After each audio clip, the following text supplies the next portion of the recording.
These characters need to be at the top of your farming priority.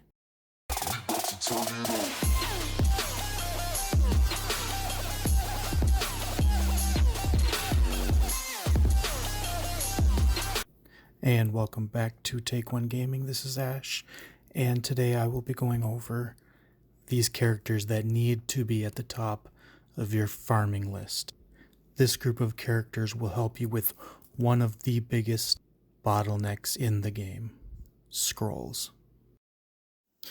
Please hit that subscribe button so that way you get my videos for more Dragon Champion content, and I'm hoping that you guys are all enjoying the videos. So let's talk about this group of characters, and they are the Gladiators. So if you're looking in the events and you look at the Gladiator duel, this is the one that you want to do every single time it comes around. And you want to get as high as you can because you'll get more scrolls each time. And as you look, you need Gladiators.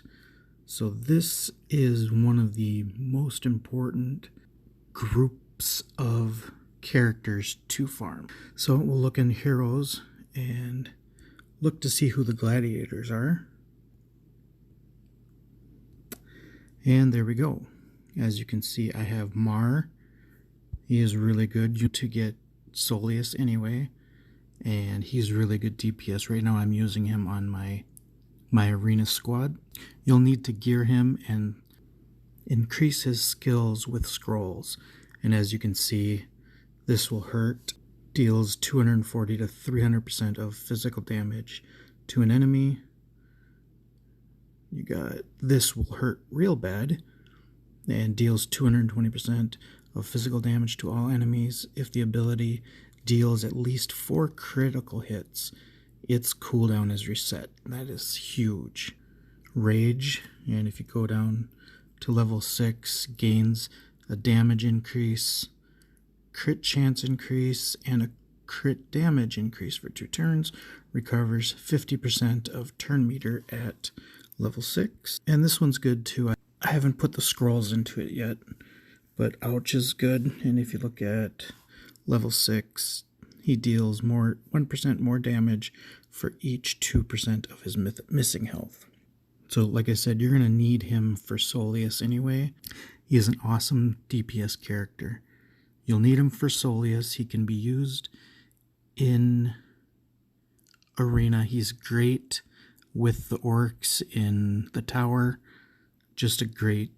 You won't be disappointed putting your resources into this guy. Then we can go to Mortha.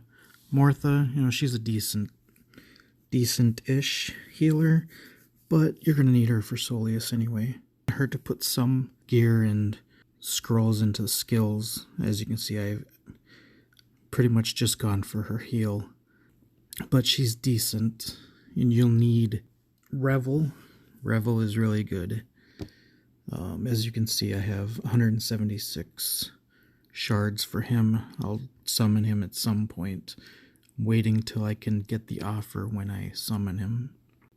240% of physical damage, bleeding for 2 turns, swipe, 240% of physical damage to all enemies, so another AoE just like Mar. Eviscerate, deals 400% of physical damage to an enemy. If the target is bleeding, recovers 75% of turn meter. So if you hit him, you hit a character with his basic and then hit him with Eviscerate, you'll recover 75% of your turn meter, which should be very nice. Let's see what else he has. Bloodlust, so he deals 20% more damage for each stack of bleeding on enemies. Wow.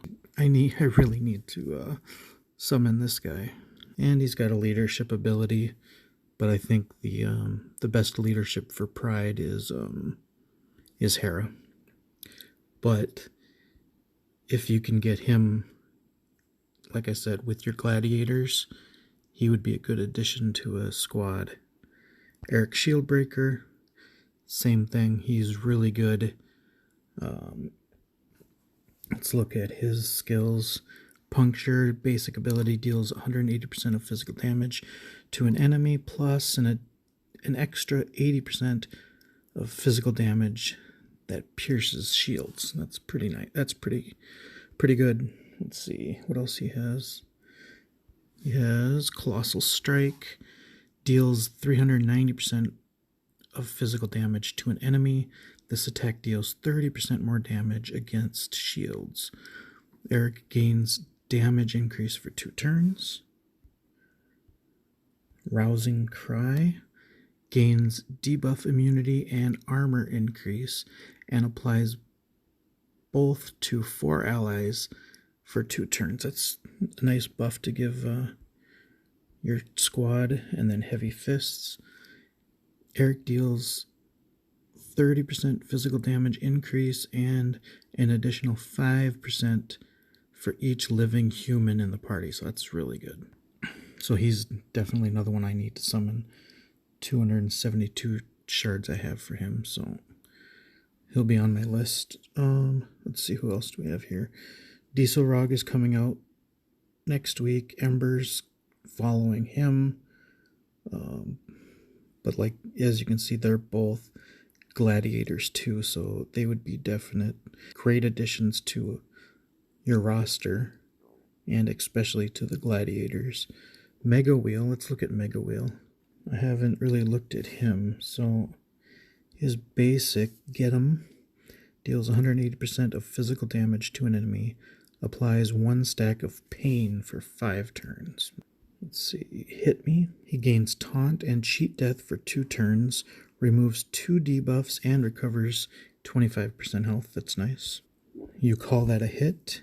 He deals 210% of physical damage to all enemies, removes all pain stacks from them, deals an extra 40% physical damage for each pain stack removed from that enemy. That's pretty good. And the Harbinger of Death. It's a passive ability. Mega Wheel gains a 6% crit chance increase for each living demon in the party.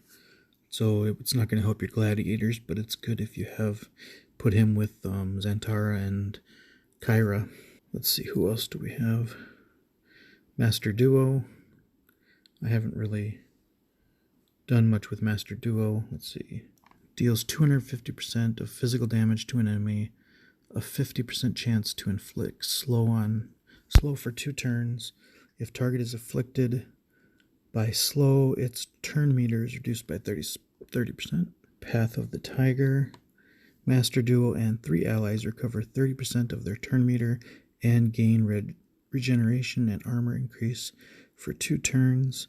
Master Duo gains 1 extra regeneration stack. Let's see, Martial Knowledge.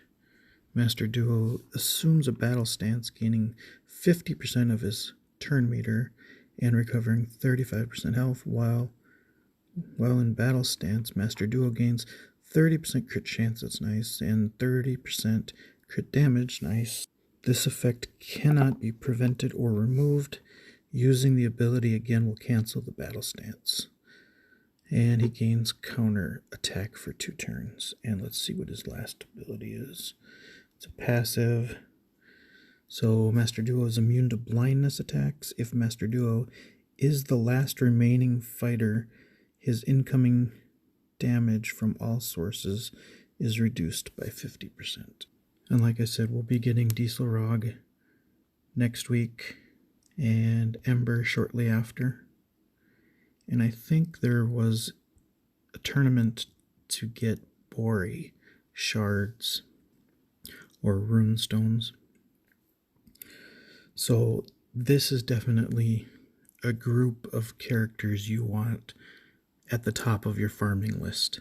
Maybe not the very top, but I think it might actually be the very top just because these scrolls. I mean, look, if I complete Gladiator Duel 2, I'll get the first time. If I complete Gladiator Duel 2 the first time I complete it, I'll get 20 blue scrolls and 40 green scrolls, and then it'll keep ramping up from there. I think we need at least 2 for that, for one, or maybe it's just 1. Maybe we just need 1 for Gladiator Duel 1. Probably 2 characters with 2 stars at, for number 2, 3, as you can see, is 3 gladiators with 3 stars each, 4 gladiators with 4 stars, 5 gladiators with 5 stars, and 5 gladiators with 6 stars, and 5 gladiators with 7. So I hope you enjoyed this video. If you did, please hit that subscribe button. And I really think that this should be one of your top priorities for farming. We know that gold is a bottleneck, but a real big bottleneck are the ability scrolls, and getting your gladiators up and geared up and scrolled up to do damage should be at the top of your list. We all need scrolls. They're hard to get. So I would suggest farm these guys. Farm gladiators. Hope you enjoyed the video. If you did, hit the subscribe button. Leave me a thumbs up and comment down below if you have any comments, and I will respond to your comments as soon as possible. Thanks for watching the video, and I'll see you in the next one.